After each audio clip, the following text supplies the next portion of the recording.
2:53 in the AM. Guess where? I'll give you one guess. That's probably all you're gonna need. We're back at the Bellagio, guys. As mentioned, about 3 in the morning here on a Tuesday morning, a Monday night, somewhere in between those you know, times of day. I'm on not so great of a sleep schedule at the moment, but I don't know. Would prefer to be on a better sleep schedule, to be honest with you. Like I said it before, I would love to be able to just wake up with the sunrise, go to bed when it's actually dark out. The dream of normalcy. One day, perhaps. But anyway, for the time being, on the grind here in the Bellagio 510 games.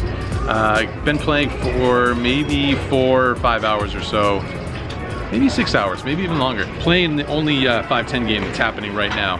And have a hand for you as we are mid-session here. Pretty tricky spot that I got myself into. You guys can feel free to weigh in on this one down in the comments. Interesting spot came up when we open 8-7 of spades from early position, $30. The button and the small blind call. So we go 3 ways to a flop. Flop comes queen 4-3 with 2 spades. Small blind checks, I put out a c-bet, and both players make the call. Turn is the 5 of hearts, which puts up a second flush draw on the board, but gives us a gutter ball to the nuts. So straight draw to go along with our flush draw now. Small blind checks, could go 1 of 2 ways. I decided to put out another bet, since I wouldn't think that that 5 should help too many hands in this spot. I'd expect to be up against at least 1 queen, maybe 2 queens, maybe 1 queen and a middling pair, but I suppose the 5 could help a hand like 5-6 of spades, something like that. Maybe even 5-6 with no flush draw. So anyway, I decided to put out another bet. I bet $220 this time. The button puts in a raise and he makes it $710. And the small blind cold calls. So now it's a very interesting spot and pretty tough. There's so much money in the middle, we're getting such a great price to continue now. The downside is that we might not be drawing to the only flush available. Obviously, if we hit our gut shot, that's good, but if, say, the small blind happens to have a hand like ace-5 of spades, ace-deuce of spades maybe, turn a wheel with a flush redraw, we could be up against a better flush draw in this spot. But it's only another $500 or so to call, and we're getting a fantastic price here. So I decided to call and see what happens on the river. River comes a total brick for us. Small blind goes ahead and jams the rest of her stack into the middle.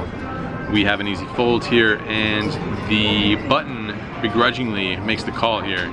So we do get to see a showdown, and the small blind actually turned the nuts with a backdoor flush redraw, and the button went ahead and mucked their hand. So we were in fact drawing live with our spade draw there, and of course straight draw as well. So that's good news. Even though we put all that money in on the turn, we were in fact drawing live. No love on the river though. All right, one more interesting hand here from the session so far. The hijack open limps, the small blind completes, and we look down at pocket aces. In the big blind, raise it up to $60 here, and only the hijack makes the call. So heads up to a flop of jack 7-5 with 2 hearts. I put out standard c-bet of $80 and the hijack calls. Turn is the 9 of hearts, brings in that front door flush possibility. I don't have a heart in my hand, but the hijack only has about $400 left in his stack. So he's got a little bit more than pot size bet. Somewhat interesting spot. We could make another smallish bet, but I think that gives too good of a price to a lot of hands to continue. Maybe like a pair plus flush draw. I don't want to check and give all those hands a free card. So once we take those 2 options out of the equation, that leaves us with jamming all in. I think that's probably the best play. I'm not just gonna check fold or bet fold. And yeah, as mentioned, I don't wanna give any free cards or cheap cards to a lot of hands. So he's got $400 here. I go ahead and jam all in for that amount, and he goes into the tank, so that's good news. He's thinking for a long time, and he eventually decides on a call. The river doesn't look too good, it's another jack. You go ahead and show, and my opponent pauses for a little bit before turning over king 8 of hearts. So yeah, I'm not too sure what's going on there. I mean, can kind of assume what's going on there. I don't think it was a purposeful slow roll. I think it's a player who's somewhat new to the game and was genuinely thinking about it with a king high flush. So what can you do? Yeah, not too much love coming our way so far in this session, 510th Bellagio, but have a little bit of energy left. We're down to 1 game. The game looks so-so. Let's get back in there and see what happens.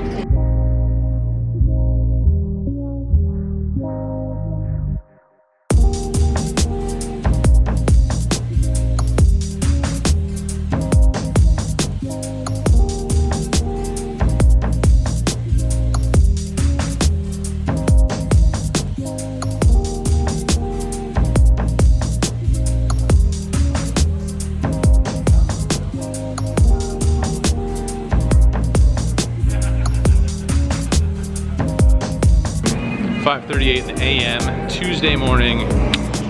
No love tonight at the Bellagio.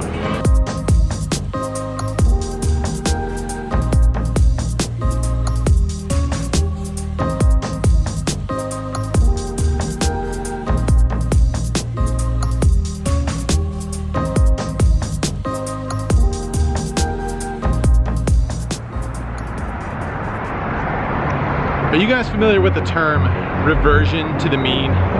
Regression toward the mean, returning to the mean, reversion to the mean. Interchangeable perhaps, but listen to this. In statistics, regression toward the mean is the phenomenon that if a variable is extreme on its first measurement, it will tend to be closer to the average on its second measurement.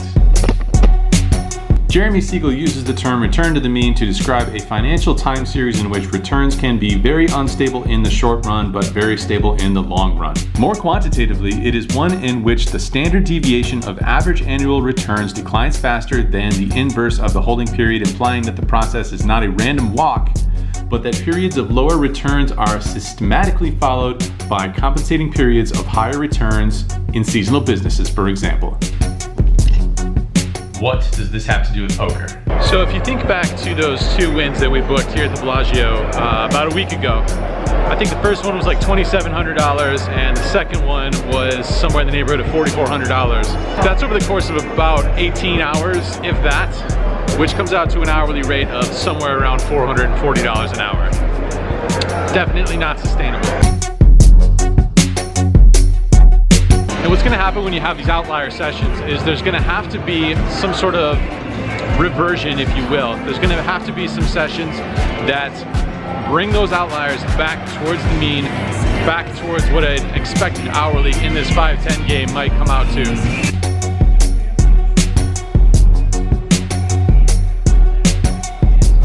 Of course, I could be oversimplifying this a little bit because I am taking a particular 2 sessions, considering those outliers, and then starting my sample size based off of that session or 2. The problem with that is that we've completely disregarded all the sessions prior to that, and we're only looking at 1 or 2 sessions beyond that. Again, very small sample size, and maybe we were well below the mean prior to those 2 sessions. The point of this whole thing is not to confuse the hell out of you guys. Rather, the point of this is to sort of mentally prepare yourself, to prepare myself, I think, for any time that we book a somewhat amazing win, $7,100 in 2 days. We mentioned winner's tilt a couple vlogs ago. The thing to do to avoid that winner's tilt is to sort of expect this reversion to the mean. I've played 3 sessions since those 2 fantastic sessions here at the Bellagio. The first one, I think I won $35. The next one I lost $180, and the one after that, the one yesterday, I lost $1,100. So what is the mean, and when does all this stop regressing towards the mean? Well, I've mentioned before that I think the best players in any one game make somewhere around 10 big blinds an hour on average. 10 big blinds an hour, pretty simple math. In a 5-10 game, it's $100 an hour. So, as mentioned, $440 an hour, you would expect some regression back after that. There's gonna be outliers along the way, there's gonna be ups and downs, you're on a roller coaster, just looking for that mean, just grinding away, plugging away, and not letting these swings affect your head too much. You might remember a saying that I have mentioned in these vlogs, might have been a little while ago. We might have some new people here watching the channel since then. Things are never as good or as bad as they seem. I think that applies to poker. I think that applies to a lot of different things in life. Not to get too philosophical here in the Bellagio Sportsbook, but playing every hand and not letting the swings get to us too much in either direction.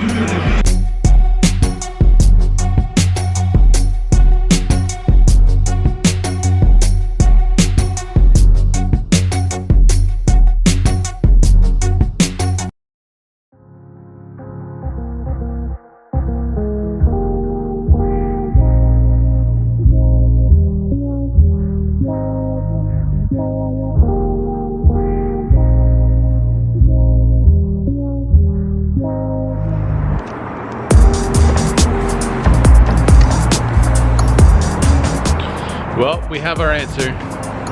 We have our answer to the question of how long will the reversion to the mean last? The answer is longer. At least a little bit longer. We got semi-crushed today, you guys. Things did not go well. Actually, things went well for a little while. We were stuck, but then we clawed all the way back to plus $900. And then following that, we got just annihilated. Almost nothing went my way today. I was actually card dead for a super long time. I think I had 7 deuce more times in this session than I can remember from any other session. All sorts of other super raggedy hands that are unplayable, and then lots of second best hands and with the flop, etc., etc. Obviously, when things don't go well, it's pretty standard to start just second guessing what you're up to. I don't know, that's 4 sessions. That's 4 sessions in a row where things haven't really gone super well for me. Of course, it's all part of the roller coaster, as mentioned. Thank you. Thank you very much. Have a great day. Thanks. So, yeah, I don't know. Maybe it's time for a little bit of a break. I'm not sure. Obviously, when things aren't going that great, these questions always come up as to whether it's time for a little break from the grind.